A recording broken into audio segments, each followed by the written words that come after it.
ಓಂ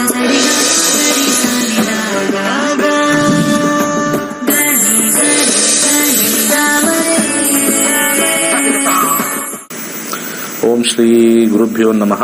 ಹರಿ ಓಂ. ಜ್ಞಾನಾನಂದಮಯಂ ದೇವಂ ನಿರ್ಮಲ ಸ್ಫಟಿಕಾಕೃತಿ ಮಾದಾರಾಂ ಸರ್ವವಿದ್ಯಾನಾಂ ಹಯಗ್ರೀವಂ ಉಪಾಸ್ಮಹೆ. ಓಂ ನಮೋ ಭಗವತೆ ವಾಸುದೇವಾಯ. ಓಂ ನಮೋ ನಾರಾಯಣಾಯ. ನಮಸ್ಕಾರ. ವೆಲ್ಕಮ್ ಟು ನಕ್ಷತ್ರ ನಾಡಿ. ಎರಡು ಮುಖ್ಯವಾಗಿರ್ತಕ್ಕೂ ನಮ್ಮ ನಕ್ಷತ್ರ ನಾಡಿ ಗೋಲ್ಡ್ ಟ್ರೀ ಆಸ್ಟ್ರೋ ವತಿಯಿಂದ ರೇಖಿ 1, ರೇಖಿ 2, ಕ್ರಿಸ್ಟಲ್ ಬಗ್ಗೆ ವಿವರಗಳು, ಕ್ರಿಸ್ಟಲಿಂದ ಹೇಗೆ ನಾವು ಅನೇಕ ಮಾನಸಿಕ ಸಮಸ್ಯೆ, ದೈಹಿಕ ಸಮಸ್ಯೆ, ಸಂಬಂಧದ ಸಮಸ್ಯೆನ ತಿಳ್ಕೊಳ್ಳೋಕ್ಕೆ ಮತ್ತು ಪರಿಹರಿಸ್ಕೊಳ್ಳೋಕ್ಕೆ ಹೆಲ್ಪ್ ಆಗುತ್ತೆ. ಅದಾದ ನಂತರ ಸಪ್ತಚಕ್ರಗಳ ಬಗ್ಗೆ ತಿಳ್ಕೊಳ್ತೀವಿ. ಏಪ್ರಿಲ್ 21ನೇ ತಾರೀಕು 4 ದಿವಸದ ಕ್ಲಾಸಲ್ಲಿ ಮೆಡಿಟೇಷನ್ ಬಗ್ಗೆ ಹೇಳ್ಕೊಡ್ತೀನಿ. ಹಾಗೆ ಪಂಚಭೂತಗಳ ಆಹ್ವಾನೆ ಮತ್ತು ಅದರ ಒಂದು ಆಕ್ಟಿವೇಶನ್, ಪಂಚಭೂತಗಳದ್ದು ಅದರದ್ದು ಕ್ಲಾಸಸ್ ಇರುತ್ತೆ. ಹಾಗೆ ಒಂದು ಆಯುರ್ವೇದ, ನಮ್ಮ ಬಾಡಿಲಿರ್ತಕ್ಕಂಥ, ದೇಹದಲ್ಲಿರ್ತಕ್ಕಂಥ ನಕಾರಾತ್ಮಕ ಶಕ್ತಿ ಹೋಗೋಕ್ಕೆ ಒಂದು ಆಯುರ್ವೇದದ ಒಂದು ಪೌಡರ್ ಇಂದ ಹೇಗೆ ನಾವು ಸ್ನಾನವನ್ನು ಮಾಡಿಕೊಂಡ್ರೆ ಶುಚಿ ಆಗ್ತೀವಿ, ತೇಜಸ್ ಜಾಸ್ತಿ ಬರ್ತಕ್ಕಂಥದ್ದು, ಬೇರೆಯ ಒಂದು ದುಷ್ಟಶಕ್ತಿಗಳು ಬರದೇ ಇರತಕ್ಕಂಥದ್ದು, ಅಥವಾ ಒಂದು ಈವಿಲ್ ಐ ಅಂತ ಏನು ಕರಿತೀವಿ, ಬರದೇ ಇರತಕ್ಕಂಥದ್ದು ಕ್ಲಾಸು. ಯಾರು ಬೇಕಾದ್ರೂ ಸೇರ್ಕೋಬೋದು, ಜ್ಯೋತಿಷ್ಯ ಗೊತ್ತಿರಬೇಕು ಅನ್ನೋದು ಏನಿಲ್ಲ. ಏಪ್ರಿಲ್ 21ರಿಂದ 4 ದಿವಸದ ಕ್ಲಾಸ್ ಇರುತ್ತೆ. ಇಷ್ಟು ಕೂಡ ಕೇವಲ 899, 899. ಬೇರೆ ಕಡೆ ರೇಖಿ ಗೀಕಿಗೆಲ್ಲ 8,000 ತಗೊಳ್ತಾರೆ. ಲೆವೆಲ್ 1 8,000 ಅಂತಾರೆ, ಲೆವೆಲ್ 2ನೇ ಕೊಡ್ತಾರೆ. ನಿಮಗೆ ರೇಖಿ ಗ್ರ್ಯಾಂಡ್ ಮಾಸ್ಟರ್ ನಾನು ಹೇಳ್ಕೊಡ್ತೀನಿ. ನಿಮಗೆ ರೇಖಿ ಕೇವಲ 899, ಇನ್ಯಾವುದು ಎಕ್ಸ್ಟ್ರಾ ಇಲ್ಲ. ಇಷ್ಟು ಕ್ಲಾಸ್ಗೆ ನಾನು ಹೇಳ್ತಿರ್ತಕ್ಕ ಎಲ್ಲ ವಿಚಾರ 899 ಓನ್ಲಿ. ಅದಾದಮೇಲೆ ಮೇ 17ನೇ ತಾರೀಕು ನಮ್ಮ ನಕ್ಷತ್ರ ನಾಡಿ 15 ದಿವಸದ ಕ್ಲಾಸು ವಿತ್ ಆ್ಯಪ್ ಕೊಡ್ತೀವಿ. 107ನೇ ಬ್ಯಾಚ್ ಮೇ 17. ಸೊ ನಿನ್ನೆ ಸಂಚಿಕೆಯಲ್ಲಿ ಶನಿಯ ಪ್ರವೇಶ ಮಾರ್ಚ್ 29ನೇ ತಾರೀಕು ಮೀನರಾಶಿಗೆ ಇರ್ತಕ್ಕಂಥದ್ದು. ಶನಿ 29 ಮಾರ್ಚ್ ಇಂದ ಹಿಡಿದು 3 ಜೂನ್ 2027 ಮುಂದಿನ ಲಗ್ನಕ್ಕೆ ಹೋಗೋಣ. ಮುಂದಿನ ಲಗ್ನ ಕರ್ಕಾಟಕ ಲಗ್ನ. ಮೇಷ ಮುಗಿದಿದೆ, ಮಿಥುನ ವರೆಗೂ ಮುಗಿದಿದೆ. ಮೇಷ, ವೃಷಭ, ಮಿಥುನ ಮುಗಿದಿದೆ ನಿನ್ನೆ. ಇವತ್ತಿನ ಸಂಚಿಕೆಯಲ್ಲಿ ಕರ್ಕಾಟಕ ಲಗ್ನದಲ್ಲಿ ಹುಟ್ಟಿರೋರು ಶನಿ ದಶಾ, ಶನಿ ಭುಕ್ತಿ ಇದ್ದರೆ ಮಾತ್ರ. ನಾನು ಯಾವಾಗಲೂ ಹೇಳ್ತಾ ಇರ್ತೀನಿ, ದಶಾಭುಕ್ತಿಗಳು ಶನಿ ಮಾತ್ರನೇ ಇರಬೇಕು, ಇಲ್ಲ ಅಂದ್ರೆ ಇದು ಅಪ್ಲಿಕೇಬಲ್ಲೇ ತಗೊಳ್ಬೇಡಿ. ಸಾಡೆ ಸಾತಿ ಎಲ್ಲ ಹೆದರ್ಕೊಳಕ್ ಹೋಗ್ಬೇಡಿ. ಸತ್ಯದ ಜ್ಯೋತಿಷ್ಯ ಕಲೀರಿ, ನಕ್ಷತ್ರ ನಾಡಿ ನೋಡಿ, ಫಸ್ಟ್ ಕ್ಲಾಸ್ ಆಗಿರ್ತಕ್ಕಂಥ ಒಂದು ವಿಚಾರ ತಿಳ್ಕೊಳ್ಳಿ, ಹೆದರ್ಕೊಳ್ಬೇಡಿ. ಕರ್ಕಾಟಕ ಲಗ್ನದವರು ಶನಿ ದಶಾ, ಶನಿ ಭುಕ್ತಿ ನಡೆದಿದ್ರೆ ಎಜುಕೇಶನ್ ಇರ್ತಕ್ಕಂಥವ್ರಿಗೆ ಸ್ವಲ್ಪ ಗೊಂದಲ ಇದ್ರೂ ಕೂಡ ವಿದ್ಯಾಭ್ಯಾಸನ ಪೂರ್ಣಗೊಳಿಸ್ತಕ್ಕಂಥ ಸಾಧ್ಯತೆ ತೋರಿಸ್ತಾ ಇದೆ. ಹಾಗೆ ಶನಿ ದಶಾ, ಶನಿ ಭುಕ್ತಿ ಈ ಗೋಚಾರ ಫಲದಿಂದ ವಿದ್ಯಾಭ್ಯಾಸದಲ್ಲಿ ಹೈಯರ್ ಎಜುಕೇಶನ್, ಇನ್ನು ಹೆಚ್ಚಿನ ಒಂದು ವಿದ್ಯಾಭ್ಯಾಸ, ಮೋರ್ ಲರ್ನಿಂಗ್ ಬರ್ತಕ್ಕಂಥದ್ದು ತೋರಿಸ್ತಾ ಇದೆ. ಜಾಬಲ್ಲಿ ಇರ್ತಕ್ಕಂಥವ್ರಿಗೆ ಸ್ವಲ್ಪ ಟೆನ್ಷನ್ ಜಾಸ್ತಿ, ಅಂತ ಸಮಾಧಾನಕರವಾಗಿರ್ತಕ್ಕಂಥದ್ದು ಇಲ್ಲ. ಬಟ್ ಆದರೆ ಈಗ ಇರ್ತಕ್ಕಂಥ ಸಮಸ್ಯೆಯಿಂದ ಪಾರಾಗ್ತೀರ. ದಶಾಭುಕ್ತಿಗಳು ಏನಾದ್ರು ಗೋಚಾರ ಫಲದಿಂದ ನಿಮಗೆ ಆಪಾದನೆ ಬಂದಿರತಕ್ಕಂಥದ್ದು, ಕೆಲಸ ಕಳ್ಕೊಂಡಿರ್ತಕ್ಕಂಥದ್ದು, ಕೆಲಸ ಹೋಗಿರ್ತಕ್ಕಂಥದ್ದು, ಅಥವಾ ನಿಮಗೆ ಆಪಾದನೆ ಬಂದು ಏನಾದ್ರು ಸಸ್ಪೆಂಡ್ ಆಗಿರ್ತಕ್ಕಂಥದ್ದು, ಆ ಥರ ಏನಾದ್ರು ಇದ್ದರೆ ಕರ್ಕಾಟಕ ಲಗ್ನದವರು ಈಗ ಬದಲಾವಣೆ ಸ್ವಲ್ಪ ತೋರಿಸ್ತಾ ಇದೆ. ಆದರೆ ಅನ್ಕೊಂಡಿರ್ತಕ್ಕಂಥ ನಿಮಗೆ ಒಂದು ಸ್ಥಾನಮಾನಗಳು ಇಲ್ಲದೇ ಇರ್ಬೋದು. ಆದರೆ ಒಂದು ಹಿರಿಯರ ಆಶೀರ್ವಾದ, ಅಧಿಕಾರಿಗಳ ಆಶೀರ್ವಾದ, ಅಧಿಕಾರಿಗಳ ಒಂದು ಸಾಫ್ಟ್ನೆಸ್ ನಿಮಗೆ ನಿಮ್ಮ ಮೇಲೆ ಬೀಳತಕ್ಕಂಥದ್ದು ಮಾರ್ಚ್ 29 ಆದ ಮೇಲೆ. ಅದರಲ್ಲಿ ವಿಶೇಷವಾಗಿ ಜಾಬ್ ವಿಚಾರದಲ್ಲಿ ಏಪ್ರಿಲ್ ಆದ ನಂತರ ಉತ್ತಮವಾಗಿರ್ತಕ್ಕಂಥ ಫಲ 2026 ಮೇವರೆಗೂ. ಸೊ ಹಾಗೆ ಬಿಸ್ನೆಸ್ ಅಲ್ಲಿ ಇರ್ತಕ್ಕಂಥವ್ರಿಗೆ ಸ್ವಲ್ಪ ದಶಾಭುಕ್ತಿಗಳು ಸಾಧಾರಣ ಫಲವನ್ನು ಕೊಡುತ್ತೆ, ಹೆಚ್ಚು ನಿಮಗೆ ಆದಾಯವನ್ನು ಕೊಡೋದಿಲ್ಲ. ಆದರೆ ಒಂಥರ ಕಾಂಪನ್ಸೇಷನ್ ಅಂತ ಹೇಳ್ತಾರಲ್ಲ, ಒಂದು ಮೀಡಿಯಾಕರ್ ಲೆವೆಲ್ ಆಫ್ ಮನಿ, ಹೆಚ್ಚಿಗೆನೂ ಇಲ್ಲ ಜಾಸ್ತಿನೂ ಇಲ್ಲ, ನಿಮ್ಮ ಮನಸ್ಸಿಗೆ ಅನಿಸುತ್ತೆ ಸಾಧಾರಣವಾಗಿ ಬರ್ತಾ ಇದೆ, ಅಷ್ಟೇ ಇರ್ತಕ್ಕಂಥದ್ದು. ವಿವಾಹದಲ್ಲಿ ಹಿರಿಯರ ಒಂದು ಇನ್ವಾಲ್ವ್ಮೆಂಟು ಭಾಳ ಹೆಚ್ಚಾಗುತ್ತೆ. ಮೂರನೇ ವ್ಯಕ್ತಿಯ ಇನ್ವಾಲ್ವ್ಮೆಂಟು, ವಯಸ್ಸಾಗಿರ್ತಕ್ಕಂಥವ್ರು ನಿರ್ಣಯ ತಗೊಳ್ತಕ್ಕಂಥದ್ದು, ಮದುವೆ ವಿಚಾರಕ್ಕೆ ಬರ್ಬೋದು, ಅಥವಾ ಆಸ್ತಿ ವಿಚಾರಕ್ಕೆ ಬರ್ಬೋದು, ವ್ಯಾಜ್ಯದ ವಿಚಾರಕ್ಕೆ ಬರ್ಬೋದು. ಸ್ವಲ್ಪ ಹಿರಿಯರು ಸ್ವಲ್ಪ ಇನ್ವಾಲ್ವ್ಮೆಂಟು ಭಾಳ ಹೆಚ್ಚಾಗ್ತಕ್ಕಂಥ ತೋರಿಸುತ್ತೆ. ಹಾಗೆ ಕರ್ಕಾಟಕ ಲಗ್ನದ ಕೊನೆಯ ಭಾಗ ಅಂದರೆ 17 ಮೇ 2026ರಿಂದ 3 ಜೂನ್ 2027 ವೆರಿ ಟಫ್ ಟೈಮ್. ಆ ಟೈಮಲ್ಲಿ ಆಸ್ತಿ ನಷ್ಟ ಆಗ್ತಕ್ಕಂಥ ಸಾಧ್ಯತೆ ಆಗ್ಬೋದು, ಆಸ್ತಿಲಿ ವ್ಯಾಜ್ಯ ಬರ್ತಕ್ಕಂಥ ಸಾಧ್ಯತೆ ಆಗ್ಬೋದು, ಅಥವಾ ಯಾವುದಾದ್ರು ಒಂದು ರೀತಿಯ ಮಾನಸಿಕ ಕೊರತೆ ಅಥವಾ ದೈಹಿಕವಾಗಿರ್ತಕ್ಕಂಥ ಸಮಸ್ಯೆ ಬರ್ತಕ್ಕಂಥ ಸಾಧ್ಯತೆ ಬಹುತೇಕ ಇದೆ. ಆರೋಗ್ಯದ ವಿಚಾರದಲ್ಲಿ ಹೇಳಬೇಕು ಅಂತಂದರೆ 2026 ಮೇವರೆಗೂ ಕೂಡ ಉತ್ತಮವಾಗಿದೆ, ಯಾವುದೇ ರೀತಿ ಸಮಸ್ಯೆ ಇಲ್ಲ. 2026 ಮೇ ನಂತರ ಆಪರೇಷನ್ನು, ಸ್ವಲ್ಪ ಮಟ್ಟಿಗೆ ಆಕ್ಸಿಡೆಂಟ್ ಆಗ್ತಕ್ಕಂಥದ್ದು, ಸ್ವಲ್ಪ ಜಾರು ಬೀಳ್ತಕ್ಕಂಥದ್ದು, ಅನಾರೋಗ್ಯ ಆಗ್ತಕ್ಕಂಥ ಸಾಧ್ಯತೆ ಇದೆ. ಸ್ವಲ್ಪ ಕರ್ಕಾಟಕ ಲಗ್ನದವರು ಇದರಿಂದ ಸ್ವಲ್ಪ ಚೇತರಿಸ್ಕೊಳ್ಬೇಕು ಅಂತಂದರೆ ಹೆಸರು ಕಾಳನ್ನು ಬುಧವಾರದ ದಿವಸ ಒಂದು 2-3 ಜನಕ್ಕೆ ಬಡವರಿಗೆ ದಾನ ಮಾಡಿ ಒಂದು 3ರಿಂದ 6 ತಿಂಗಳು ದಾನವನ್ನು ಮಾಡಿದ್ರೆ ವಿಶೇಷವಾಗಿ ಲಾಭವನ್ನು ಹೊಂದುವಂಥ ಸಾಧ್ಯತೆ ತೋರಿಸ್ತಾ ಇದೆ. ಹಾಗೆ ಕರ್ಕಾಟಕ ಲಗ್ನದವ್ರಿಗೆ ಓವರಾಲ್ ಫೈನಾನ್ಷಿಯಲ್ ಸೆಗ್ಮೆಂಟಲ್ಲಿ ಸ್ವಲ್ಪ ಕಮ್ಮಿನೇ. ಓಡಾಟ ಜಾಸ್ತಿ ಆಗುತ್ತೆ. ಕರ್ಕಾಟಕ ಲಗ್ನದವ್ರಿಗೆ ಓಡಾಟ ಜಾಸ್ತಿ ಆಗುತ್ತೆ. ವಿದೇಶ ಪ್ರಯಾಣ ಬಯಸೋರು ವಿದೇಶ ಪ್ರಯಾಣ ಸಿಗ್ತಕ್ಕಂಥದ್ದು, ವಿದೇಶದಲ್ಲಿ ಎಜುಕೇಷನ್ ಮಾಡಬೇಕು ಅಂದರೆ ಎಜುಕೇಷನ್ ಹೋಗ್ತಕ್ಕಂಥ ಸಾಧ್ಯತೆ ತೋರಿಸ್ತಕ್ಕಂಥದ್ದು, ಹೈಯರ್ ಸ್ಟಡೀಸ್ ಮಾಡಬೇಕು ಅನ್ನೋರಿಗೆ ಉತ್ತಮವಾಗಿದೆ. ಜಾಬಲ್ಲಿ ಏನಾದ್ರು ಕಲಿಬೇಕು ಹೊಸದಾಗಿ, ಕಲಿಕೆಯಲ್ಲಿ ಉತ್ತಮ. ಸೊ ಓವರಾಲ್ ಕರ್ಕಾಟಕ ಲಗ್ನ ತೋರಿಸ್ತಾ ಇದ್ರೆ ಮೇಜರ್ 2 ವಿಚಾರ ಬರುತ್ತೆ. ಒಂದು ಕಲಿಕೆ, ಏನೋ ಹೊಸ ಕಲಿಕೆ ಬರ್ತಕ್ಕಂಥದ್ದು, ಹೈಯರ್ ಸ್ಟಡೀಸ್ ಅಂತ ಹೇಳ್ತಾರೆ. ಎರಡನೇದು ಅಲದಾಟ. ಇಷ್ಟು ಕರ್ಕಾಟಕ ಲಗ್ನದ ವಿಚಾರ. ಮುಂದಿನ ಲಗ್ನಕ್ಕೆ ಹೋಗೋಣ. ಸಿಂಹ ಲಗ್ನ.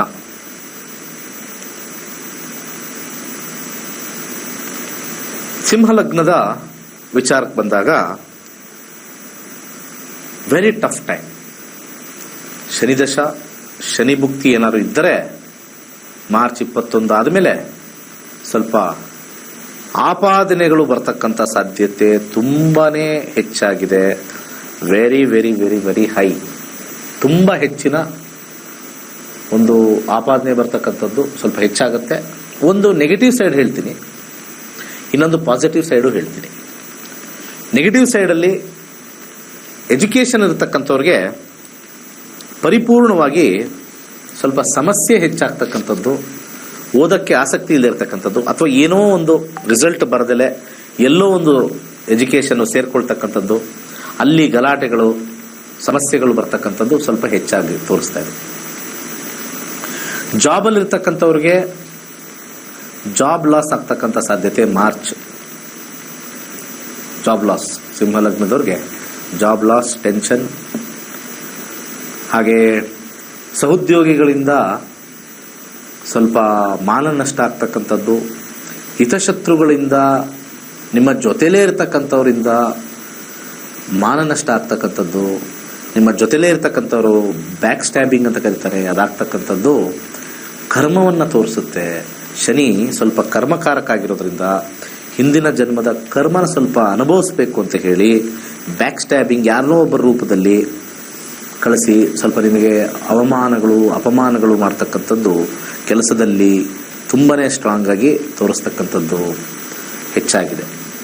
ಬಿಸ್ನೆಸ್ಸಲ್ಲಿರ್ತಕ್ಕಂಥವ್ರಿಗೆ ಸಡನ್ ಯಾರೋ ಒಬ್ಬರು ಬಂದು ಲಾಸ್ ಆಗ್ತಕ್ಕಂಥದ್ದು, ಲಾಸ್ ಮಾಡ್ತಕ್ಕಂಥದ್ದು, ಅಥವಾ ಸಡನ್ ವ್ಯಾಪಾರ ಆಗದೆ ಇರ್ತಕ್ಕಂಥದ್ದು, ಕೆಲವೊಂದು ಸತಿ ಬಿಸ್ನೆಸ್ ಕ್ಲೋಸ್ ಮಾಡುವಂಥ ಸ್ಥಿತಿ ಬರ್ತಕ್ಕಂಥ ಸಾಧ್ಯತೆ. ದಶಾದಲ್ಲೂ ಅದೇ ಥರ ಸ್ಟ್ರಾಂಗ್ ಇದ್ದು ಗೋಚಾರದಲ್ಲೂ ಸ್ವಲ್ಪ ಅದೇ ಥರ ತೋರಿಸ್ತಾ ಇದ್ದರೆ ಸೊ ಡಬಲ್ ಎಡ್ಜ್ ಆಗಿ ನಿಮಗೆ ಎಫೆಕ್ಟ್ ಆಗ್ತಕ್ಕಂಥ ತೋರಿಸ್ತಾ ಇದೆ. ವಿವಾಹದಲ್ಲಿ ಅಡಚಣೆಗಳು ಹೆಚ್ಚಾಗುತ್ತೆ, ವಿವಾಹದಲ್ಲಿ ಗಲಾಟೆಗಳು ಹೆಚ್ಚು, ಒಬ್ಬರೊಬ್ಬರಿಗೆ ಮಾತಿನ ಚಕಮಕಿ ಬರ್ತಕ್ಕಂಥದ್ದು, ಸ್ವಲ್ಪ ಮಟ್ಟಿಗೆ ಫಿಸಿಕಲ್ ಅಬ್ಯೂಸ್ ಅಂತಲೂ ನಾವು ಕರಿತೀವಿ. ಇಲ್ಲಿ ಸ್ವಲ್ಪ ಓವರ್ ಆಲ್ ಮ್ಯಾರಿಡ್ ಲೈಫು ಕೂಡ ಸ್ವಲ್ಪ ಸಮಸ್ಯೆ ಆಗ್ತಕ್ಕಂಥದ್ದು. ಇನ್ನು ಆರೋಗ್ಯದ ವಿಚಾರಕ್ಕೆ ಬಂದಾಗ ಸ್ವಲ್ಪ ಹೆಚ್ಚಿನ ಮಟ್ಟಿಗೆ ಇಲ್ಲಿ ಆರೋಗ್ಯದಲ್ಲಿ ಸ್ವಲ್ಪ ಸಮಸ್ಯೆ ಎದುರಾಗ್ತಕ್ಕಂಥದ್ದು ತೋರಿಸುತ್ತೆ, ಆಪರೇಷನ್ ಆಗ್ತಕ್ಕಂಥದ್ದು ತೋರಿಸುತ್ತೆ. ಹಾಗೆ ಯಾವ್ದಾದ್ರು ಒಂದು ಅಂಗ ಊನ ಆಗ್ತಕ್ಕಂಥದ್ದು, ಯಾವ್ದಾದ್ರು ಒಂದು ಅಂಗವನ್ನ ಏನಾದ್ರು ಒಂದು ವಿಚಾರದಿಂದ ಕಳ್ಕೊಳ್ತಕ್ಕಂಥ ಸಾಧ್ಯತೆ ಸ್ವಲ್ಪ ಇರ್ತಕ್ಕಂಥದ್ದು ಸ್ವಲ್ಪ ನೆಗೆಟಿವ್ ತೋರಿಸ್ತಾ ಇದೆ. ಅದಾದ ನಂತರ ಮೇ 17, 2026 ಆದ ನಂತರ ಬಹಳ ಒಳ್ಳೆ ಟೈಮ್. ಅಲ್ಲಿವರೆಗೂ ಸ್ವಲ್ಪ ಕಷ್ಟನೇ. 26 ಮೇ ಆದಮೇಲೆ ರಿಲೀಫ್ ಸಿಗುತ್ತೆ ಹಣಕಾಸು ವಿಚಾರದೆಲ್ಲ. ಪಾಸಿಟಿವ್ ಸೈಡ್ ಬರೋಣ. ಪಾಸಿಟಿವ್ ಸೈಡ್ ಬಂದಾಗ ನಿಮ್ಮ ದಶಾಭುಕ್ತಿಗಳು ಮತ್ತೆ ನೀವು ಆ ಲೈನಲ್ಲಿ ಹೋಗ್ತಾ ಇದ್ದಾಗ ಮೆಡಿಕಲ್ ಲೈನಲ್ಲಿ ಇರೋರಿಗೆ ಬಹಳ ಅದ್ಭುತವಾಗಿರ್ತಕ್ಕಂಥ ಸಮಯ. ಎಂಜಿನಿಯರಿಂಗ್ ಅಲ್ಲಿ ಇರ್ತಕ್ಕಂಥವ್ರಿಗೆ ಹೊಸ ಹೊಸ ಕಂಪನಿಗಳು ಸಿಗ್ತಕ್ಕಂಥದ್ದು, ಟೆಕ್ನಿಕಲ್ ತಂತ್ರಜ್ಞಾನದಲ್ಲಿರ್ತಕ್ಕಂಥವ್ರಿಗೆ ಹೆಚ್ಚಿನ ಲಾಭಾಂಶ ದೊರೀತಕ್ಕಂಥದ್ದು ತೋರಿಸ್ತಾ ಇದೆ. ಹಾಗೆ ಯಾರು ಜ್ಯೋತಿಷ್ಯ ಶಾಸ್ತ್ರದಲ್ಲಿರ್ತಾರೆ, ರಿಸರ್ಚ್ ಅಲ್ಲಿರ್ತಾರೆ, ಮೆಡಿಕಲ್ ಫೀಲ್ಡ್ ಇರ್ತಾರೆ, ಸೈಂಟಿಸ್ಟ್ ಆಗಿರ್ತಾರೆ, ಸ್ವಲ್ಪ ಭೂಮಿ ಕೆಲಸವನ್ನ ಮಾಡ್ತಾರೆ, ಇವ್ರಿಗೆಲ್ಲರಿಗೂ ಕೂಡ ಹೆಚ್ಚು ಕಮ್ಮಿ ಲಾಭಾಂಶ ಹೆಚ್ಚಾಗಿ ತೋರಿಸುತ್ತೆ. ಪಿತ್ರಾರ್ಜಿತ ಆಸ್ತಿ ಬರ್ತಕ್ಕಂಥ ಸಾಧ್ಯತೆ ಹೆಚ್ಚಾಗಿರುತ್ತೆ. ಸ್ವಲ್ಪ ಗಲಾಟೆಗಳು ಇದೆ, ಅದ್ರ ಜೊತೆ ಪಿತ್ರಾರ್ಜಿತ ಆಸ್ತಿ ಬರ್ತಕ್ಕಂಥ ಸಾಧ್ಯತೆ, ಅದರ ಭಾಗ ಆಗ್ತಕ್ಕಂಥದ್ದು, ಅನ್ಕೊಂಡಷ್ಟು ಲಾಭ ಇಲ್ಲದೆ ಹೋದ್ರೂ ಕೂಡ ಅದು ಏನೋ ಒಂದು ಫೈನಲ್ ಲೆವೆಲ್ಗೆ ಬರ್ತಕ್ಕಂಥ ಒಂದು ಸಾಧ್ಯತೆ ಬಹುತೇಕ ಹೆಚ್ಚಾಗಿ ತೋರಿಸ್ತಾ ಇದೆ. ಸೊ ಇಷ್ಟು ಕೂಡ ಸಿಂಹ ಲಗ್ನದ ವಿಚಾರ. ಹಣಕಾಸು ವಿಚಾರ, ತೊಂದರೆಗಳು, ಅಪಮಾನಗಳು ಹೆಚ್ಚಾದರೂ ಕೂಡ ಮೇ 2026 ಆದ ನಂತರ ಜೂನ್ 2027 ಸ್ವಲ್ಪ ಪೇ ಬ್ಯಾಕ್ ಪೀರಿಯಡ್ ಅಂತ ಹೇಳ್ಬೋದು, ಫೈನಾನ್ಷಿಯಲ್ ಪೇ ಬ್ಯಾಕ್ ಅಂತ ಹೇಳ್ಬೋದು. ಮುಂದಿನ ಲಗ್ನಕ್ಕೆ ಹೋಗೋಣ. ಕನ್ಯಾ ಲಗ್ನದ ವಿಚಾರಕ್ಕೆ ಬಂದಾಗ ಶನಿ ಮೀನರಾಶಿಗೆ ಬಂದಾಗ ಎಜುಕೇಶನ್ ಇರೋರಿಗೆ ಸ್ವಲ್ಪ ಮಟ್ಟಿಗೆ ವ್ಯಸನದಲ್ಲಿದ್ರೂ ಕೂಡ ಇರ್ತಕ್ಕಂಥ ಸ್ಥಾನದಿಂದ ಒಳ್ಳೆಯ ಫಲಿತಾಂಶ ಬರ್ತಕ್ಕಂಥದ್ದು. ಅನ್ಕೊಂಡಿರ್ಲಿಲ್ಲ ಫೇಲ್ ಆಗ್ತಾನೆ ಅಂತ, ಹೆಂಗೋ ಪಾಸ್ ಆಗ್ಬಿಟ್ಟ. ಅನ್ಕೊಂಡಿರ್ಲಿಲ್ಲ 90 ಬರುತ್ತೆ ಅಂತ ಒಂದು 70 ಅನ್ಕೊಂಡಿದ್ದೆ, 90 ಬಂತು. ಅನ್ಕೊಂಡಿರಲಿಲ್ಲ ರ್ಯಾಂಕ್ ಬರುತ್ತೆ, ಒಂದು ಏನೋ 10th ರ್ಯಾಂಕ್ ಬರ್ಬೋದು, ಸ್ವಲ್ಪ ಪರವಾಗಿಲ್ಲ ಅಂತ ಇರ್ಬೋದು, ರ್ಯಾಂಕ್ ಬರ್ತದೆ. So it is A very ಏನಂತಾರೆ ಲಕ್ಕಿ ಟೈಮ್ ಅಂತ ಹೇಳ್ಬೋದು. ವೃತ್ತಿಯಲ್ಲಿರ್ತಕ್ಕಂಥವ್ರಿಗೆ ಅತ್ಯಧಿಕವಾಗಿರ್ತಕ್ಕಂಥ ಒಂದು ಜನರ ಸಂಪರ್ಕ, ಹೆಚ್ಚು ಜನರು ನಿಮಗೆ ಸಹಾಯ ಮಾಡ್ತಕ್ಕಂಥದ್ದು ಇರ್ತಕ್ಕಂಥ ಕಾರ್ಯಕ್ಷೇತ್ರದಲ್ಲಿ ನಿಮಗೆ ಬಹಳಷ್ಟು ಜನ ಬಂದು ಫ್ರೆಂಡ್ಶಿಪ್ ಆಗ್ತಕ್ಕಂಥದ್ದು, ಫ್ರೆಂಡ್ಶಿಪ್ ಇಂದ ನಿಮಗೆ ಅನೇಕ ಸಮಸ್ಯೆಗಳಿಗೆ ಸಪೋರ್ಟ್ ಆಗಿ ನಿಲ್ತಕ್ಕಂಥ ಸಾಧ್ಯತೆ ತೋರಿಸುತ್ತೆ. ಬಿಸ್ನೆಸ್ ಅಲ್ಲಿ ಹೊಸ ಬಿಸ್ನೆಸ್ ಸ್ಟಾರ್ಟ್ ಮಾಡೋರಿಗೆ ಶನಿ ದಶಾ ಶನಿ ಭುಕ್ತಿ ನಡೀತಾ ಇದೆ. ದಶಾದಲ್ಲಿ ತುಂಬಾ ಚೆನ್ನಾಗಿದೆ ಕಾಂಬಿನೇಷನ್, ಭುಕ್ತಿ ಚೆನ್ನಾಗಿದೆ. This is the right time to start business. ಗೋಚಾರ ರೀತಿನೂ ಅದ್ಭುತವಾಗಿದೆ. ಸೊ ಹೊಸ ಹೊಸ ಬಿಸ್ನೆಸ್ ಅಳವಡಿಸ್ಕೊಳ್ಬೇಕು, ಎಕ್ಸ್ಪ್ಯಾನ್ಷನ್ ಮಾಡಬೇಕು. It is a fantastic time ಅಂತ ಹೇಳಕ್ಕೆ ರೈಟ್ ಟೈಮ್ ಅಂತ ಹೇಳ್ಬೋದು. ವಿವಾಹದಲ್ಲಿ ಸ್ವಲ್ಪ ಅಡಚಣೆ ಇದ್ರೂ ಕೂಡ, ಹೊಸ ಸಂಬಂಧಗಳು ಅಡಚಣೆ ಆಗಿ ಬಂದರೂ ಕೂಡ ಅಲ್ಲಿ ನಮಗೆ ವಿವಾಹ ಪರಿಪೂರ್ಣವಾಗಿ ಮುಗಿತಕ್ಕಂಥ ಸಾಧ್ಯತೆ. ಎಷ್ಟೇ ಇವಾಗ ನಿಮಗೆ ಏಜ್ ಆಗಿರ್ಬೋದು, ಶನಿ ದಶಾ ಶನಿ ಭುಕ್ತಿ ಶನಿ ಅಂತರ್ಭುಕ್ತಿ ಬಂದಿದ್ರೆ ವಿವಾಹದ ಸಮಯ ಬಂದಿದೆ. ದಶಾಭುಕ್ತಿ ಅಂತರ್ಭುಕ್ತಿಲಿ ಶನಿ ಬರಬೇಕು. ಹಾಗೆ ಕಾಂಬಿನೇಷನ್ ನೋಡಿದಾಗ ಪೂರ್ತಿಯಾಗಿ ಮದುವೆ ಯೋಗ ತುಂಬಾ ಅದ್ಭುತವಾಗಿ ಕನ್ಯಾ ಲಗ್ನದವ್ರಿಗೆ ವಿಳಂಬ ಆದರೂ ಕೂಡ ಮದುವೆಗೆ ಸೂಕ್ತವಾಗಿರ್ತಕ್ಕಂಥದ್ದು. ಇನ್ನು ಆರೋಗ್ಯದ ವಿಚಾರ ಬಂದಾಗ ಆರೋಗ್ಯದಲ್ಲಿ ಉತ್ತಮವಾಗಿರ್ತಕ್ಕಂಥದ್ದು, ಯಾವುದೇ ರೀತಿಯ ಎಂಥದ್ದೇ ಆಗಲಿ, ಕೆಲವೊಂದ್ಸತಿ ಏನಾಗುತ್ತೆ ಡಾಕ್ಟರ್ ಹೇಳ್ತಾರೆ ಆಪರೇಷನ್ಗೆ ಹೋಗಬೇಕಾಗುತ್ತೆ, ತುಂಬ ಕ್ರಿಟಿಕಲ್ ಆಗಿದೆ ಅಂತ ಎಂತೆಂಥ ಕೇಸ್ಗಳೆಲ್ಲ ಕೆಲವರು ತಾಳ್ಮೆಯಿಂದ ಇದ್ದು ನೋಡೋಣ, ಸೆಕೆಂಡ್ ಒಪಿನಿಯನ್ ತಗೊಳ್ಳೋಣ ಅಂತಕ್ಕಂಥವ್ರೆಲ್ಲರೂ ಕೂಡ ಬದಲಾವಣೆ ಹೇಳಿದೆ. ಇದಕ್ಕೆಲ್ಲ ಆಪರೇಷನ್ ಏನು ಬೇಕಾಗಿಲ್ಲ, ನಾನು ಸಜೆಸ್ಟ್ ಮಾಡ್ತೀನಿ, ಇಂತಿಂಥ ಟೆಸ್ಟ್ ಬರ್ಕೊಡ್ತೀನಿ, ಆ ಥರ ಬಂದರೆ ಮಾತ್ರ ನೀವು ಆಪರೇಷನ್ ಮಾಡಿಸಿ, ಅದು ಬಂದಿಲ್ಲ ಅಂದರೆ ಬರೀ ಇಂಜೆಕ್ಷನ್ ಹೊಟ್ಟೋಗುತ್ತೆ, ಒಂದು ಟ್ಯಾಬ್ಲೆಟಲ್ಲಿ ಹೊಟ್ಟೋಗುತ್ತೆ ಅಂತ ಭಾಳಷ್ಟು ಜನ ಹೇಳ್ತಕ್ಕಂಥವ್ರು ಕೇಳಿದ್ದೀವಿ. ಅಂಥ ಒಂದು ಯೋಗ ಕನ್ಯಾ ಲಗ್ನದವ್ರಿಗೆ ಆಪರೇಷನ್ಗೆ ಹೋಗದೇ ಇರ್ತಕ್ಕಂಥ ಒಂದು ಸಾಧ್ಯತೆ ಭಾಳ ಹೆಚ್ಚಾಗಿದೆ. ಸೊ ಅದೊಂದು ವೆರಿ ಗುಡ್ ವಿಚಾರ. ಹಾಗೆ ಓವರಾಲ್ ಮನಿ ವಿಚಾರದಲ್ಲಿ ಪಾಸಿಟಿವ್ ಆಗಿದೆ, ಮದುವೆ ವಿಚಾರದಲ್ಲಿ ಪಾಸಿಟಿವ್ ಆಗಿದೆ. ಇನ್ನೂ ಹೆಚ್ಚು ಜನರ ಸಂಪರ್ಕ ನಿಮ್ದಾಗತ್ತೆ. ಸ್ವಲ್ಪ ಸ್ಲೋ ಸ್ಟಾರ್ಟ್ ಆದರೂ ಕೂಡ ದೃಢವಾಗಿ ಆಗುತ್ತೆ. ಹೆಚ್ಚಿನ ಒಂದು ಟೈಮ್, ಯಾಕಂದರೆ ಪ್ರತಿಯೊಂದು ದಶಾನು ಬಂದಾಗ ನಮಗೆ ಬದಲಾವಣೆ ತರುತ್ತೆ. ಅದೇ ಗ್ರಹ ಪ್ರತಿಯೊಂದು ರಾಶಿ ಎಂಟ್ರಾಗಬೇಕಾದ್ರೆ ಹೊಸತನವನ್ನು, ಹೊಸ ಜೀವನವನ್ನು, ಹೊಸ ಮನುಷ್ಯರನ್ನು, ಹೊಸ ಅನುಭವಗಳನ್ನು, ಕಹಿಯಾಗಿರ್ಬೋದು ಸಿಹಿಯಾಗಿರ್ಬೋದು ಅನುಭವಗಳನ್ನು ತಂದುಕೊಡ್ತಕ್ಕಂಥದ್ದು ಗ್ರಹಗಳು. ಅದರಲ್ಲಿ ವಿಶೇಷವಾಗಿ ಲಾಂಗ್ ಟರ್ಮಲ್ಲಿ ಇರ್ತಕ್ಕಂಥದ್ದು ಸ್ಯಾಟರ್ನ್. ಯಾಕಂದರೆ ಯಾವ ಗ್ರಹನೂ ಒಂದು ರಾಶಿಲಿ 2 ವರ್ಷದ ಮೇಲಿರಲ್ಲ, 2.5 ವರ್ಷದ ಮೇಲಿರ್ತಕ್ಕಂಥದ್ದು. ಆ ಒಂದು 2.5 ವರ್ಷ ಆ ದಶಾಭುಕ್ತಿಗಳಲ್ಲಿ ಶನಿ ಬಂದಾಗ ನಮಗೆ ಲೈಫ್ ಎಕ್ಸ್ಪೀರಿಯನ್ಸ್ ತುಂಬ ಡಿಲೇ ಆಗುತ್ತೆ. ಪೇಷನ್ಸ್ ತೊಗೊಂಬರುತ್ತೆ ಅಂತ ಹೇಳ್ಬೋದು. Patience is very very important. ಹಾಗೆ ಕೊನೆಯಲ್ಲಿ 2026 ಮೇ ನಂತರ 2027 ಜೂನಲ್ಲಿ ಕನ್ಯಾ ಲಗ್ನದವರಿಗೆ ಅಧಿಕಾರ ಪ್ರಾಪ್ತಿ, ಅದ್ರ ಜೊತೆಗೆ ಒಂದು ಪ್ರಮೋಷನ್ ಆಗ್ತಕ್ಕಂಥದ್ದು, ಒಂದು ನೇಮ್ ಫೇಮ್ ಆಗ್ತಕ್ಕಂಥದ್ದು, ಅವಾರ್ಡ್ ಅಂಡ್ ರಿವಾರ್ಡ್ ಅಂತ ನಾವು ಕರಿತೀವಿ, ಅದೆಲ್ಲ ಬರ್ತಕ್ಕಂಥ ಸಾಧ್ಯತೆ ಇದೆ. ಕನ್ಯಾ ಲಗ್ನದವ್ರಿಗೆ ಯಾವುದೇ ರೀತಿಯ ಪರಿಹಾರ ಅವಶ್ಯಕತೆ ಇಲ್ಲ. ಸಿಂಹ ಲಗ್ನದವ್ರಿಗೆ ಸ್ವಲ್ಪ ಪರಿಹಾರದ ಅರ್ಥವಾಗಿ ಬೇಕಾಗತ್ತೆ. ಸೊ ಸಿಂಹ ಲಗ್ನದವ್ರಿಗೆ ಗುರುವಾರದ ದಿವಸ ಸ್ವಲ್ಪ ಎಳ್ಳೆಣ್ಣೆ ಮತ್ತೆ ಕಡಲೆಕಾಳು ಅಥವಾ ಎಳ್ಳೆಣ್ಣೆ ಅಥವಾ ಅರಿಶಿಣದ ಕೊಂಬು, ಎಳ್ಳೆಣ್ಣೆ ಅಥವಾ ಅರಿಶಿಣದ ಪುಡಿಯನ್ನ ಬಡವರಿಗೆ ಕೊಡೋದಾಗ್ಲಿ, ದೇವಸ್ಥಾನಕ್ಕೆ ಕೊಡೋದಾಗ್ಲಿ ಮಾಡೋದ್ರಲ್ಲಿ ಸ್ವಲ್ಪ ಸಿಂಹ ಲಗ್ನದವರು ಸ್ವಲ್ಪ ನೆಗೆಟಿವ್ ಇರೋದ್ರಿಂದ, ಸೊ ನನ್ನ ಸಜೆಷನ್ನು ಸ್ವಲ್ಪ ಯಾವುದಕ್ಕೆ ಮುಂದೆ ಹೋಗೋಕ್ಕಿಂತ ಮುಂಚೆ ನಿಮ್ಮ ದಶಾ ನೋಡ್ಕೊಳ್ಳಿ. ಗೋಚಾರ ರೀತಿ ನೆಗೆಟಿವ್ ಇದೆ, ಸ್ವಲ್ಪ ತ್ರಯಂಬಕ ಮಂತ್ರ ವಿಶೇಷವಾಗಿ ಒಳ್ಳೆಯದಾಗುತ್ತೆ. ಮಹಾಮೃತ್ಯುಂಜಯ ಮಂತ್ರ ಸಿಂಹ ಲಗ್ನದವ್ರಿಗೆ ಬೇಕೇ ಬೇಕು, ಅವಶ್ಯಕತೆ ಇರ್ತಕ್ಕಂಥದ್ದು. ಹಾಗೆ ಸಿಂಹ ಲಗ್ನದವ್ರಿಗೆ ಕೈಲಾಶಯಂತ್ರ ವೆರಿ ವೆರಿ ಇಂಪಾರ್ಟೆಂಟ್. ಕೈಲಾಶಯಂತ್ರ ಸೇವ್ಸ್, ಅದು ಶಿವನ ಯಂತ್ರವೇ ಇಂಡೈರೆಕ್ಟ್ ಆಗಿ ನೋಡಿದಾಗ. ಓಂ ಕ್ಲೀಂ ಹರ್ ವೀರಾಯ ಭೂಶಂಕರ ಲಕ್ಷ್ಮೀ ಕುರುಕುರು ಸ್ವಾಹ ಅಂತ ಹೇಳ್ತೀವಿ, ಭೂಶಂಕರ ಅಂತ ಹೇಳ್ತೀವಿ. ಓಕೆ, ಇಷ್ಟು ಈ 3 ಲಗ್ನದ ಹೇಳಿದೀವಿ. ಇನ್ನು ಮಿಕ್ಕ ಲಗ್ನಗಳು ಮುಂದಿನ ಸಂಚಿಕೆಯಲ್ಲಿ ಹೇಳೋಣ. ಒಳ್ಳೆಯದಾಗ್ಲಿ, ಸರ್ವೇ ಜನ ಸುಖಿನೋ ಭವಂತು. ಮೇ 17ರಂದು ಶುರುವಾಗುವ ನಕ್ಷತ್ರ ನಾಡಿ ತರಗತಿಗೆ ಸೇರಿ ಹಾಗೂ ಕೇವಲ 15 ದಿನಗಳಲ್ಲಿ ಜೂಮ್ ಆಪ್ ಮುಖಾಂತರ ಆನ್ಲೈನ್ ತರಗತಿಯನ್ನು ಕಲಿಯಿರಿ. ಜ್ಯೋತಿಷ್ಯ ಶಾಸ್ತ್ರದಲ್ಲಿ ಆಧುನಿಕ ತಂತ್ರಜ್ಞಾನವನ್ನು ಬಳಸಿ ಸಿದ್ಧಪಡಿಸಿರುವ ಗೋಲ್ಡ್ ಫ್ರೀ ಆಸ್ಟ್ರೋ ಆಪ್ ಮುಖಾಂತರ ನಮ್ಮ ಜೀವನದಲ್ಲಿನ ಮುಖ್ಯ ವಿಚಾರಗಳಾದ ಆರೋಗ್ಯ, ವಿದ್ಯಾಭ್ಯಾಸ, ವೃತ್ತಿ ಜೀವನ, ಮದುವೆ ವಿಚಾರ, ಆಸ್ತಿ, ಪ್ರಯಾಣ, ವ್ಯಾಜ್ಯದಂತಹ ವಿಚಾರಗಳ ಬಗ್ಗೆ ಜಾತಕದಲ್ಲಿ ಅತ್ಯಂತ ಸುಲಭ ರೀತಿಯಲ್ಲಿ ತಿಳಿಯಬಹುದಾಗಿದೆ. 60,000ಕ್ಕೂ ಹೆಚ್ಚಿನ ವಿದ್ಯಾರ್ಥಿಗಳಿಗೆ ನಕ್ಷತ್ರ ನಾಡಿ ಜ್ಯೋತಿಷ್ಯವನ್ನು ಕಲಿಸಿಕೊಟ್ಟಿರುವ ಪಂಡಿತ್ ದಿನೇಶ್ ಗುರೂಜಿಯವರ ತರಗತಿಗಳಿಗೆ ಇಂದೇ ನೋಂದಾಯಿಸಿ. ಸುಲಭವಾದ ಮತ್ತು ಶಾಸ್ತ್ರೋಕ್ತವಾದ ಜ್ಯೋತಿಷ್ಯ ಶಾಸ್ತ್ರವನ್ನು ಕಲಿಯಿರಿ. ಹೆಚ್ಚಿನ ಮಾಹಿತಿಗಾಗಿ ಇಂದೇ ನಮ್ಮ ನಕ್ಷತ್ರ ನಾಡಿಯನ್ನು ಸಂಪರ್ಕಿಸಿ. ಧನ್ಯವಾದಗಳು.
ಕೈಲಾಶ್ ಯಂತ್ರವು ಅತ್ಯಂತ ಪ್ರಾಚೀನವಾದ ಶಕ್ತಿಶಾಲಿಯಾದ ಯಂತ್ರವಾಗಿದೆ.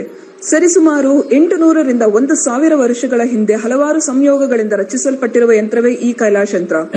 ಇಂಟರ್ನೆಟ್ ಅಲ್ಲಿ ಗೂಗಲ್ ಅಲ್ಲಿ ಹುಡುಕಿದ್ರೆ ಕೈಲಾಶ್ ಯಂತ್ರದ ಹಿನ್ನೆಲೆ ಹುಡುಕಿದ್ರೆ ನಿಮಗೆ ಖಂಡಿತ ಸಿಗುತ್ತೆ. 800 ರಿಂದ 1000 ವರ್ಷಗಳ ಹಿಂದೆ ಒಂದು ಹಲವಾರು ಕಾಂಬಿನೇಷನ್ಸ್ ನ ಮಿಕ್ಸ್ ಮಾಡಿರ್ತಕ್ಕಂಥ ವಿಶೇಷವಾಗಿರ್ತಕ್ಕಂಥ ಒಂದು ಯಂತ್ರವೇ ಕೈಲಾಶ್ ಯಂತ್ರ. ಈ ಯಂತ್ರದ ವಿಶೇಷತೆ ಬಹಳಷ್ಟಿದೆ. ಇದರ ಮಧ್ಯದಲ್ಲಿ ಕೋರ್ ಅಂತ ನಾವೇನ್ ಕರಿತೀವಿ, ಇದು ಚೈನೀಸ್ ನ್ಯೂಮರಾಲಜಿ ಬರ್ತಕ್ಕಂಥ ಲೋಶೋ ಗ್ರಿಡ್. ಹಾಗೆ ಇದರ ಸುತ್ತ ಇರತಕ್ಕಂಥದ್ದು ವಿಶೇಷವಾಗಿರ್ತಕ್ಕಂಥ 12 ಪ್ರಾಣಿಗಳು. ಅದು ಚೀನಿ ಪ್ರಾಣಿಗಳು, ಅನಿಮಲ್ ಸ್ಪಿರಿಟ್ಸ್ ಅಂತ ಹೇಳಿ ಕೆಲವರು ಮಾಡ್ತಾರೆ. ಅದರ ಸುತ್ತ ಔಟರ್ ಲೇಯರ್ ಇರತಕ್ಕಂಥ ವಿಶೇಷವಾಗಿರ್ತಕ್ಕಂಥ ಮಂತ್ರ. ಅದಾದ್ಮೇಲೆ 4ರಲ್ಲಿ ದಿಗ್ಬಂಧ ಆಗಿರ್ತಕ್ಕಂಥದ್ದು. ಒಂದು ಓಮಿಂದ ದಿಗ್ಬಂಧ ಆಗಿದೆ, ಇನ್ನೊಂದು ಸ್ವಸ್ತಿಕಿಂದ ದಿಗ್ಬಂಧನ ಆಗಿದೆ, ಒಂದು ಶಿವನ ಒಂದು ಅಂಶ ಆಗಿರ್ತಕ್ಕಂಥ ಫೋಟೋಯಿಂದ ದಿಗ್ಬಂಧನ ಆಗಿದೆ, ಕೊನೆಯಲ್ಲಿ ಒಂದು ತ್ರಿಶಕ್ತಿ ಇರತಕ್ಕಂಥ ತ್ರಿಶೂಲದಿಂದ ದಿಗ್ಬಂಧನ ಆಗಿರ್ತಕ್ಕಂಥದ್ದು. ಈ ಒಂದು ಯಂತ್ರ ನೆಮ್ಮದಿ, ಹಣಕಾಸು ವಿಚಾರ ಮತ್ತೆ ಆರೋಗ್ಯಕ್ಕೆ ಶಕ್ತಿಶಾಲಿಯಾಗಿರ್ತಕ್ಕಂಥ ಒಂದು ಯಂತ್ರ. ಸೊ ಅನೇಕ ಕಡೆಯಲ್ಲಿ ನಿಮಗೆ ಇದರದ್ದು ಕಬ್ಣ ಮಿಕ್ಸ್ ಕಮ್ಮಿ ರೇಟ್ ಅಲ್ಲೂ ಸಿಗುತ್ತೆ, ಹಾಗೆ ಬರೀ ಕಾಪರ್ ಸಿಗುತ್ತೆ, ಬರೀ ಬ್ರಾಸ್ ಸಿಗುತ್ತೆ. ನಮ್ಮಲ್ಲಿ ವಿಶೇಷವಾಗಿರ್ತಕ್ಕಂಥ ಬ್ರಾಸ್ ಅಲ್ಲಿ ಮಾಡಿರ್ತಕ್ಕಂಥ ವಿಶೇಷವಾಗಿರ್ತಕ್ಕಂಥ ಕೈಲಾಶ್ ಯಂತ್ರ ಪ್ರಾಣ ಪ್ರತಿಷ್ಠೆ ಮಾಡಿ ನಿಮಗೆ ತಲುಪಿಸ್ತಕ್ಕಂಥದ್ದು. ಮತ್ತೆ ಅದರದ್ದು ಗೇಜು ಬಹಳ ಇಂಪಾರ್ಟೆಂಟ್ ಆಗಿರುತ್ತೆ. ಯಾಕಂದ್ರೆ ನಮ್ಮ ಕೈಲಾಶ್ ಯಂತ್ರ ನಮ್ಮಲ್ಲಿ ಸಿಗ್ತಕ್ಕಂಥದ್ದು ಗೇಜ್ ದಪ್ಪ ಇರುತ್ತೆ. ದಪ್ಪ ಇದ್ದಷ್ಟು ಕೂಡ ಯಂತ್ರ ಬಲಿಷ್ಠವಾಗಿರುತ್ತೆ, ಯಂತ್ರದ ಒಂದು ಕಾರ್ಯ ಬಲಿಷ್ಠವಾಗಿರುತ್ತೆ. ಬೇರೆ ಕಡೆ ಎಲ್ಲ ತೆಳು ಇರುತ್ತೆ. ಅದು ಸೇಲ್ಸ್ ಕಾನ್ಸೆಪ್ಟ್ ಅಲ್ಲಿ ಮಾಡಿದ್ರು ಕೂಡ, ನಾವಾಗ್ಲಿ ಅವರಾಗ್ಲಿ ಮಾಡಿದ್ರು ಕೂಡ ನಾವು ಒಂದು ಪ್ರಮಾಣದಲ್ಲಿ ಮಾಡ್ತಕ್ಕಂಥ ಒಂದು ವಿಚಾರ. ಸೊ ಅದನ್ನ ದೇವರ ಮನೆಯಲ್ಲಿ ಅಥವಾ ದೇವರ ಜಗಲಿಲಿ ಯಾವುದೇ ದಿಕ್ಕಲ್ಲಿ ಇಟ್ಟು ಕೆಂಪು ಹೂವಿನಲ್ಲಿ ಪೂಜೆ ಮಾಡತಕ್ಕಂಥದ್ದು. ಆ ಕೆಂಪು ಹೂವಿನಿಂದ ಕೆಳಗಡೆ ಕೊಟ್ಟಿರ್ತಕ್ಕಂಥ ಮಂತ್ರ ಓಂ ಕ್ಲೀಂ ಹರ್ ವೀರಾಯ ಭೂಶಂಕರ ಲಕ್ಷ್ಮೀ ಕುರುಕುರು ಸ್ವಾಹ ಎನ್ನ ವಿಶೇಷವಾಗಿರ್ತಕ್ಕಂಥ ಮಂತ್ರನ ಸೋಮವಾರ 108 ಸತಿ ಪಠನೆ ಮಾಡಬಹುದು. ಆಸಕ್ತಿ ಇರೋರು, ಸಮಯ ಇರೋರು ಪ್ರತಿನಿತ್ಯ ಆ ಯಂತ್ರದ ಮುಂದೆ ಪಠನೆ ಮಾಡಿದ್ರೆ ನಾವು ಹೇಳಬೇಕಾಗಿಲ್ಲ, ನಿಮ್ಮ ಎಕ್ಸ್ಪೀರಿಯನ್ಸ್ ನೀವೇ ಆಗ್ತೀರಾ. ಈ ಯಂತ್ರವನ್ನು ವಿಶೇಷವಾಗಿ ಹಿತ್ತಾಳೆಯಿಂದ ರಚಿಸಿ ಪ್ರಾಣ ಪ್ರತಿಷ್ಠೆ ನಂತರ ತಲುಪಿಸಲಾಗುತ್ತದೆ. ಕೈಲಾಶ್ ಯಂತ್ರಕ್ಕಾಗಿ ನಮ್ಮ ನಕ್ಷತ್ರ ನಾಡಿಯನ್ನು ಸಂಪರ್ಕಿಸಿ. ಧನ್ಯವಾದಗಳು. ದೇವತಾ ವಾಹನಗಳಲ್ಲಿ ಗೂಬೆಯು ಶ್ರೀ ಮಹಾಲಕ್ಷ್ಮಿಯ ವಾಹನವಾಗಿದೆ. ಗೂಬೆಯು ಕತ್ತಲನ್ನು ಭೇದಿಸುವ ಶಕ್ತಿಯನ್ನು ಹೊಂದಿರುವುದರಿಂದ ಎಲ್ಲಾ ರೀತಿಯ ಆರ್ಥಿಕ ಸಮೃದ್ಧಿಯನ್ನು ಸೂಚಿಸುತ್ತದೆ. ಗೂಬೆಯ ಉಂಗುರವನ್ನು ಧರಿಸುವುದರಿಂದ ಉತ್ತಮ ಆರ್ಥಿಕ ಬೆಳವಣಿಗೆ ಮತ್ತು ಅನಗತ್ಯ ಖರ್ಚುಗಳನ್ನು ನಿಯಂತ್ರಿಸಬಹುದಾಗಿದೆ. ಗೂಬೆಯ ಉಂಗುರಕ್ಕಾಗಿ ಈ ಕೆಳಗಿನ ಸಂಖ್ಯೆಗಳಿಗೆ ಕರೆ ಮಾಡಬಹುದು. ಧನ್ಯವಾದ.